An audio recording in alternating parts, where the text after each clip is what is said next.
Alright guys, figured I'd make a quick video. I don't know if I covered this in a previous video, but give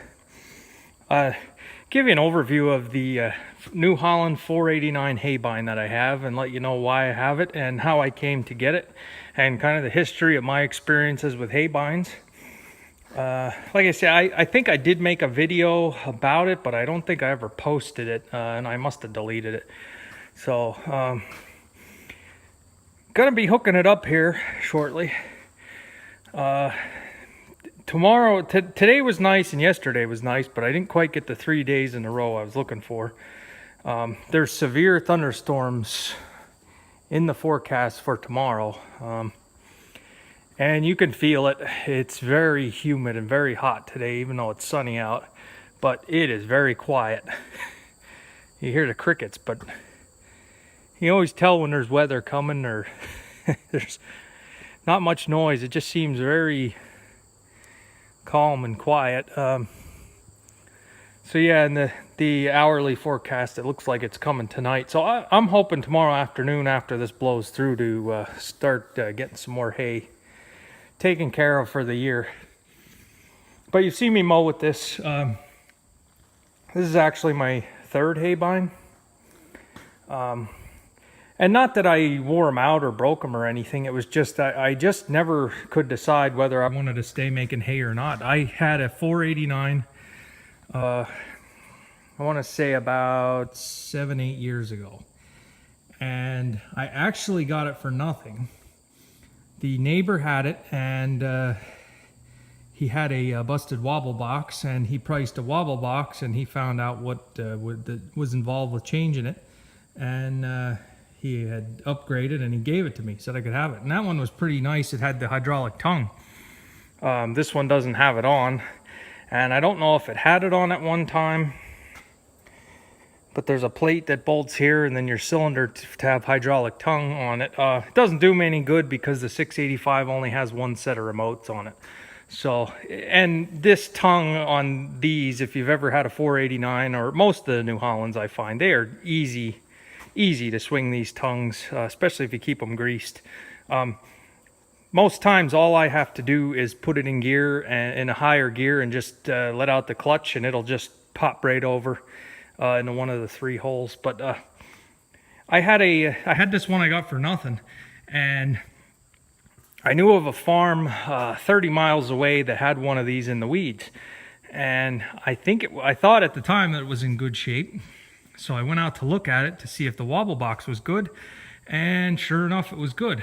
So I asked the owner, did he want to sell me his 489 that's in the weeds? I don't know, he gave me a whole story. The guy that rented the place went out of business and moved to California and just left all his stuff there. So it wasn't his, but I guess he said after all these years, it is his. I don't know. He wanted 200 bucks. And a Wobble Box was like 1,700. So I gave him the 200 bucks and I towed it home 30 miles. Not the smartest idea, given some of the roads that I had to cross. It does stick out pretty far. It's a 9-footer. Overall, I think it's 12 feet. I don't know. It might be over 12 feet wide overall. Anyway, I got it home and took the old Wobble Box out, and I made 1 out of 2. And the other one was pretty rusty. It was pretty sad looking. So I just tore it all apart and saved it for parts. So I had a Haybine and ready to go for 200 bucks.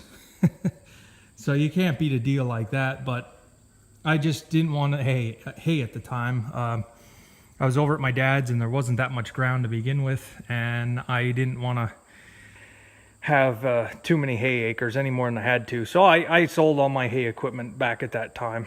And now I picked up this place and here we go again. So I have the 489, and this one I bought from my local dealer. I got it at a dealer. This wasn't private. And you see these advertised for all different prices. And I'll tell you what I paid for this after I go over some of the things that were done to it, and it's why I bought it. That was the main reason. Yeah, I could have got something that looked a little nicer and was a little newer. But when you hear what I paid for it and what was done, I don't think you would blame me too much. First of all, right on the front, brand new Pto Shaft. From here to this bearing, The dealer put that on, so I had a new front PTO shaft, new hydraulic hoses, all the way back to the cylinder. And I do this on a lot of stuff. I like these caps. They're only like $4 for the two of them. But every time you unhook something, all the dust and dirt that builds up on these, for the sake of keeping it clean in the tractor, these $4 caps, I have it on just about everything. So we got new hoses, new PTO shaft. I don't know if you can see in there. I'll try to get as close as I can. The dealer told me that these rolls in here, the crimping rolls, only had about 50 acres on them when I bought them. So it's got new rolls in there, and there's no rubber missing, and there's no nicks in the rubber.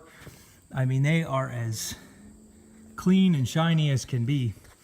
So that's a pretty big expense. And it looks like they had new bearings that they put in too when they changed the rollers. So we got them, and that's it for the front end. Come around back here. And I don't know if you can see in here or not. Down in there is where your wobble box sits. Yeah, it's dark. That wobble box, it's painted black, and there's a tag on it that says CNH Reman. The dealer put that in. So the wobble box was changed. And if you have a 489 Haybine, these tend to get a lot of bad press, this model, because they're known for having gearbox trouble, wobble box mostly. And what it is, there's a chain on the inside of this wobble box that drives the reel. I'm pretty sure it's only I think it's a number 40 chain, so it's not very heavy. But if that chain jumps off the sprocket, there's a sprocket down on your wobble box, and it comes up to a big sprocket on top. Usually it jumps off the small sprocket. And the reason why, let's see if I can find it here. The reason why it jumps off the sprocket is you have a plastic tensioner / idler that your chain runs on. And you can see where this is wore. But they replaced this. They put a new plastic piece in there and a new chain. So given the wobble box being new, this was replaced with a new chain. I'd say that somebody had knocked the wobble box out on this. But I guess the way I understand, I didn't have it happen to me, but that chain jumps off, and 90% of the time it's going to destroy the wobble box in there. So it's important to keep this tight, this adjuster tight. Ooh, excuse me. And keep your chain in good shape. It is a very light duty chain. I had actually bought another one. I have it here and plan on seeing how bad that one is. I might change some sprockets too, just to ensure that I don't have an issue. So, and this thing was filled with new parts too. Some used, but mostly new. I got probably 10 guards. I have a stack of brand new knives that thick. Bolts, that all came with it, so that just sweetened the deal. So mechanically, I mean, there's rust on the top from not cleaning off the hay. I do plan on repainting this. I know I'm fussy with paint. I don't think it'll be a hard thing to paint either. I'd like to find the decals and do a real nice job on the whole machine. One thing, this cylinder leaks terribly. And it's something that I can't just put new seals in. The cylinder down here is on the back side. It's scored really bad. I mean, you can feel it with your hand how rough it is. So even to get it polished, some of those the cuts in it are fairly deep. So it's one of those deals. I'll just put a new cylinder on. It's just a standard cylinder, but it does leak. So that's how I have that problem addressed. They replaced this handle here. This is your adjustment for setting how wide your windrow is. I have it just about that. It's like right in the middle, but it hits a pan in there, and that piece was changed too. That pan in there, it hits that and spreads it out. I try to go as wide as I can, just enough that when I make my next cut, I'm not driving on the hay. A couple things, the jack, the pin, the spring-loaded pin was out of it. They just have a bolt in here. But it does have the implement tires on. They don't look like they're dry rotted. They replaced these tines on here, some of them. There's 4 there they replaced. There's some others here and there. The sickles were in pretty good shape. Not too much to complain about there. Yeah, you can see the tires are in real good shape. So, yeah, I could have went with a lot newer machine. And I did look at a bunch when I was looking for another Haybine. But mechanically, this here, with having new crimping rolls and a brand new, well, a remanufactured Wobble Box, new PTO shaft, new hoses, I paid $2,500 for this thing. So I've seen others advertised for more and worse shape. I think I could get more for it if I'd sell it, especially if I paint it and get new decals on it. But this, I don't think this is going to owe me anything. I'm real happy with this Haybine. I do have I am an international guy. This is a New Holland. But when it comes to hay equipment, I'm very, how should I say it? In our area anyway, and I guess most areas, New Holland hay equipment is kind of what everybody goes with. There's a Case IH 1190 up in the upper shed. It's just about wore out. And that thing I don't like mowing with. I don't know what it is. That and the sickle doesn't have the bolts to replace the knives. It's riveted on. So anytime you need to replace a knife, you have to grind those rivets off. It's just it's not the right. Yeah, it could change it, but I just never liked mowing with it. It is a 9-footer like this one.